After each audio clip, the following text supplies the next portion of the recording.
дар мавҷ барномаи иттилоотии хабар.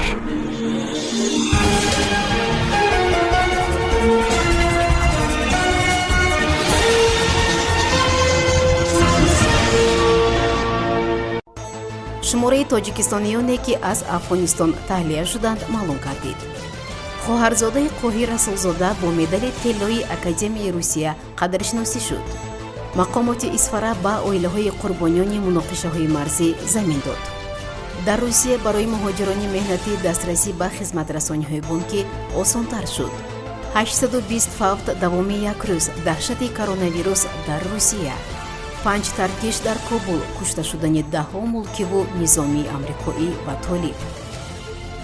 шумораи тоҷикистониёне ки аз афғонистон таҳлия шуданд маълум гардид. хабар медиҳад РИА Новости дар истинод ба манбааш аз вазорати корҳои хориҷии Тоҷикистон. бинобар иттилои манба, тариқи парвози махсуси вазорати дифои Русия 22 шаҳрванди Тоҷикистон ба ҷумҳурӣ баргаштанд. то санаи 25 август ба сафорати мо дар Кобул муроҷиат карданд ва аз онҳо 22 нафарашон ба ҷумҳурӣ баргардонида шуданд. дигарон омода шудани ҳуҷҷатҳояшонро интизор мешаванд, таъкид кардааст манба. манба таъкид намудааст ки сафорати Тоҷикистон дар Кобул бо реҷаи муқаррарӣ фаъолият дорад ва бо шаҳрвандони кишвар дар иртибот буда омодаи расонидани ҳама гуна кӯмак ба онҳост. Дилафрӯз Саидӣ, директори донишкадаи политехникии Донишгоҳи техникии Тоҷикистон ба номи Муҳаммад Осимӣ дар шаҳри Хуҷанд барандаи озмуни Академияи бисёрсоҳавии таҳсилоти давомдори Федератсияи Русия гардид.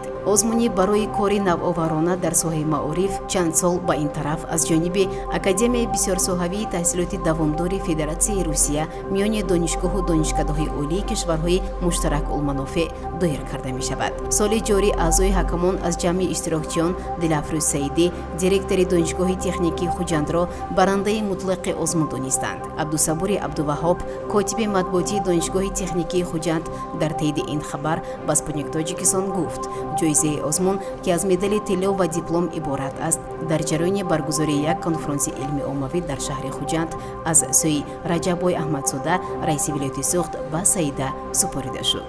шарти баргузории озмун аз ҷорӣ намудани технологияи иттилоотии муосир дар раванди таълим маҳсуб мешавад. Дилафрӯз Саидӣ бо пешниҳоди беш аз 30 шаҳодатномаи илмии донишгоҳ аз ҷамъи иштирокчиён ғолиби озмун муаррифӣ шуд, гуфт Абдуваҳоб. гуфта мешавад, ин нахустин бор аст ки ҷоизаи чунин озмуни байналмилалии илмӣ ба роҳбари Донишгоҳи олии Тоҷикистон тақдим карда мешавад. Дилафрӯз Саидӣ Рабизода моҳи марти соли 2015 директори Донишкадаи политехникии Донишгоҳи техникии Тоҷикистон ба номи Муҳаммад Осимӣ дар шаҳри Хуҷанд таъин гардид. Саидӣ рисолаи номзадиашро аз рӯи илмҳои техникӣ дар Русия ҳимоя кардааст.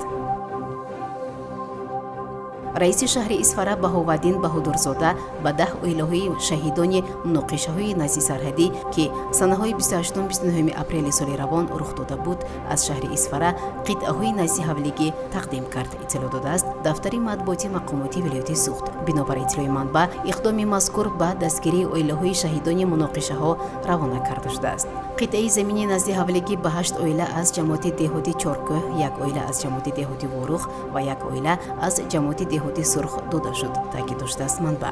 инчунин дар ин радиф варзишгари номи Муҳаммадхоҷа Юқубов ва 2 оилаи Камбизоат низ бо қитъаҳои замини наздиҳавлигӣ аз шаҳри Исфара таъмин карда шуданд.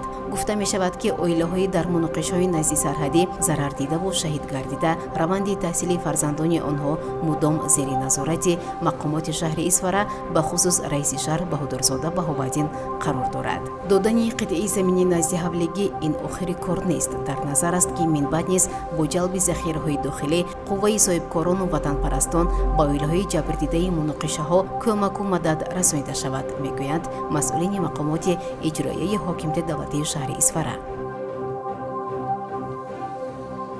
дар Федератсияи Русия қоидаи нав дар бораи хизматрасонии бонкӣ ба шаҳрвандони хориҷӣ роҳандозӣ шудааст, иттилоъ медиҳад Прайм. ҳоло ҳангоми муайян намудани муштарии хориҷӣ дар шӯъбаҳои бонкҳои Русия ба муҳоҷирон дигар корти муҳоҷиратӣ лозим намешавад. агар қаблан дар Русия барои амалиёти бонкӣ корти муҳоҷиратӣ ва санаде ки ҳуқуқи шаҳрванди хориҷӣ ё шахси бешаҳрвандро дар будубош ва иқомат дар Русия тасдиқ мекард лозим буд, ҳоло бошад санади охирин кифоя аст.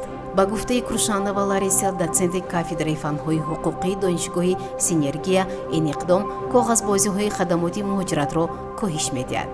шиносномаи шаҳрванди хориҷӣ, иҷозатномаи истиқомати муваққатӣ ва санади ба қайдгирии муваққатӣ дар макони будубош, патент ё иҷозатномаи муваққатии кор дар якҷоягӣ бо қонуни мубориза бо шустушӯи пул ба давлат имкон медиҳад, ки аз санади коғазӣ корти муҳоҷиратӣ даст кашид, гуфт Крушанова.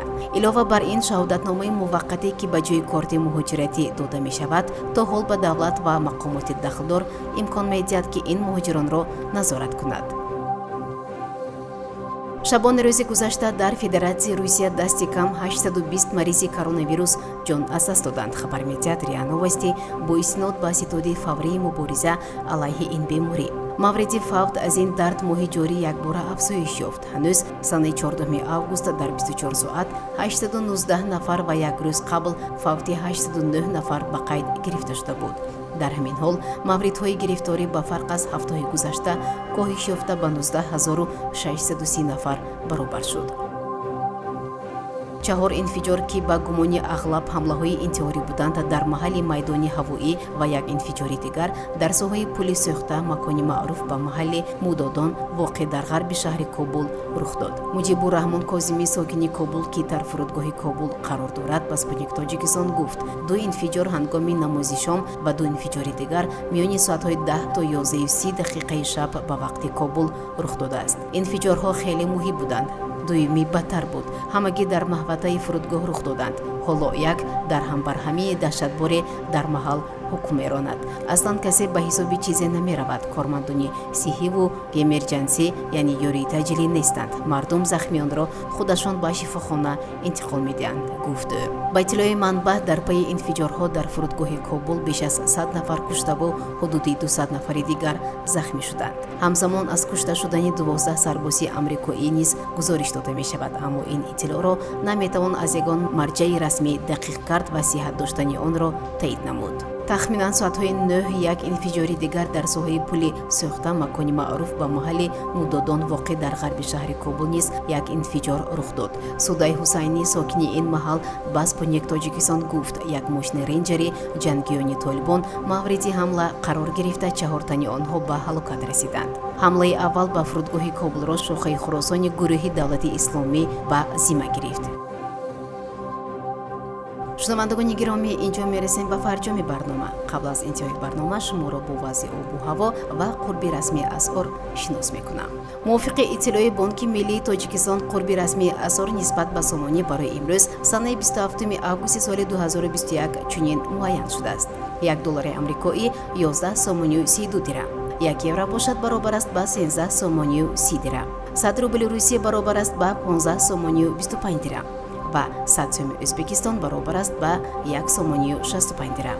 мувофиқи иттилои обу ҳаво санҷон, имрӯз ҳаво дар шаҳри Душанбе офтобӣ буда, ҳарорати ҳаво аз 19 то 35 дараҷа гарм мешавад. дар шаҳри Хуҷа низ ҳавои офтобӣ буда, ҳарорати ҳаво аз 22 то 35 дараҷа гарм мешавад. чун дар шаҳрҳои Душанбе ва Хуҷанд ҳаво дар шаҳри Панҷаке низ офтобӣ буда, ҳарорати ҳаво аз 20 то 35 дараҷа гарм мешавад. шунавандагони гиромӣ, ин буд барномаи иттилоотии хабар. То барномаи дигар, дар амони худо бошед. хайр. барномаи иттилоотии хабар аз рӯйдодҳои Тоҷикистон, минтақа ва ҷаҳон огоҳ бош.